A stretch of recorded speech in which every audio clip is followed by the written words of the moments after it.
बजरंग बली को छोड़ के मैं किसी के बाप से नहीं डरता। एक बात और रुकिए, यहाँ तो डरता गुरु रहमान बजरंग बली से, बाकी किसी के बाप से नहीं डरता, ये स्पष्ट है। तो उसके नेता लोग समझे भाई क्या करना चाह रहे क्या नहीं कर रहे, लेकिन नॉर्मलाइजेशन का मैं विरोध कर रहा था, कर रहा हूँ और करते रहूंगा। परमार साहब, सचिव साहब और एग्जामिनेशन कंट्रोलर झूठ बोलते हैं। पॉलिटिकल प्रेशर में भी है कि नहीं है, लेकिन विपक्ष के नेता लोग पहुंच रहे हैं, जो कि गलत है। जब पक्ष में रहते तो नहीं पहुंचते, विपक्ष है तो पहुंचते हैं, ये गलत है।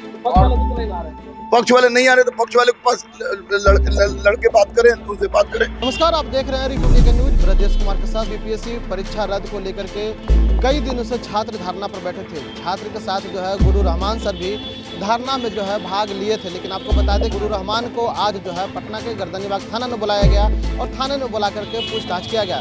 पुलिस की ओर से हिदायत दी गई कि आप गुरु रहमान जो है 3 तारीख तक यानी 3 जनवरी तक जो है आप नहीं पहुंचे, और इसको लेकर के गुरु रहमान ने कह दिया है कि हम डरते हैं तो किसी की बाप से नहीं, सिर्फ बजरंग बली से डरते हैं। क्या कुछ कहते हैं गुरु रहमान, ये सुनिए। तो लॉ एंड ऑर्डर खराब हो रही थी, उसके कारण हमको बुलाया गया, और बुलाया गया तो जो लीगल नोटिस था, लीगल नोटिस का सारा जवाब हम लोग दे दिए।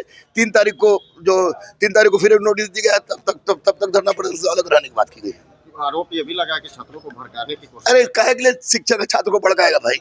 शिक्षक छात्र को पढ़ाता है, भड़काता नहीं है। ये छात्रों की अपनी समस्या थी, इसमें नॉर्मलाइजेशन का हम लोग विरोध कर रहे थे 30 अक्टूबर से ही, और अभी भी कर रहे हैं और करते रहेंगे। और यहाँ क्या कहा गया? यहाँ जो भी सूचना था, जो हमसे पूछा गया, पूछने का मैंने जवाब दिया। उसके बाद एसडीएम साहब ने स्पष्ट रूप से कहा कि 3 तारीख तक आपको लेके आना है। दूसरा नोटिस जो मिला है, 3 तारीख को आप सशरीर उपस्थित होइए, और उस बीच में किसी भी तरह का धरना प्रदर्शन में जाने की मनाई। अभ्यर्थी क्या कहना चाहेंगे? प्रोटेस्ट के अभ्यर्थी से कहीं कहेंगे कि शांति पूर्वक अपना बनाए, और निश्चित रूप से नॉर्मलाइजेशन की बात मैं कर रहा हूँ और करता रहूंगा। बच्चों के लिए मैं था, हूँ और रहूंगा। फंडिंग की भी बात सामने आई है। I don't know, I have no idea about the funding, कौन कर रहा है क्या नहीं कर रहा है, आई डोंट नो।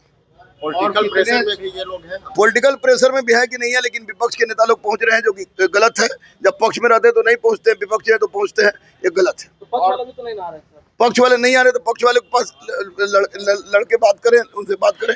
अब पक्ष वाले नहीं आ रहे, क्यों नहीं आ रहे हैं, तो विपक्ष वाले क्यों आएंगे? और कितने शिक्षक है जिनको मुझे कोई आइडिया नहीं है, मेरे पास था, मैं आ गया, और कितने शिक्षक है उसके बारे में नहीं जानता। तो आप 3 तारीख तक नहीं जाइएगा? 3 तारीख तक, अब जाहिर सी बात है, कानून, एक शिक्षक जो 3 विषय में PhD हो, डिलीट हो, एडवोकेट हो, वह इतना तो जानता है कि जो कानून की परिधि में रहकर संवैधानिक ढांचा का उल्लंघन किए बिना कोई काम हम नहीं करेंगे। और यहाँ पर जाने का मतलब है कि हम कानून को नहीं मान रहे हैं, हम संविधान को नहीं मान रहे हैं, हम लॉ को नहीं मान रहे हैं। जब मना किया गया 3 तारीख तक लीगल नोटिस के माध्यम से, तो क्यों जाऊंगा मैं? बजरंग बली को छोड़ के मैं किसी के बाप से नहीं डरता। एक बात और रुकिए, यहाँ छात्रों से मिलने के लिए प्रशासन की टीम गई थी, एसडीएम साहब गए थे। एसडीएम साहब ने कहा कि चलिए आपको हम मिला देते हैं चेयरमैन से, बीपीएससी के चेयरमैन। उनकी एक ही मांग है। ये छात्र लोग कह रहे हैं कि नहीं, हम मिलेंगे तो सीएम से मिलेंगे। तो उसके नेता लोग समझे भाई क्या करना चाह रहे क्या नहीं चाह रहे, लेकिन नॉर्मलाइजेशन का मैं विरोध कर रहा था, कर रहा हूँ और करते रहूंगा। और रही बात भाई साहब बोले डर की, तो डरता गुरु रहमान बजरंग बली से, बाकी किसी के बाप से नहीं डरता, ये स्पष्ट है।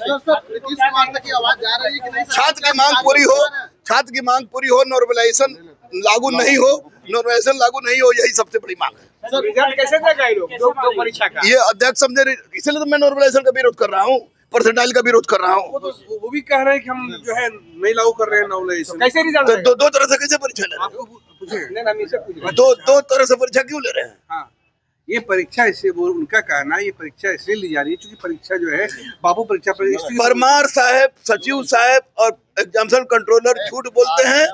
मैं स्पष्ट रूप से बोल रहा हूँ, क्योंकि वो लोग 30 अक्टूबर से ही झूठ बोलना शुरू कर दिया है, और आज इस नौबत पर लाने में उन्हीं लोग का योगदान है। अगर हम लड़े हैं, डीएम से लड़े हैं।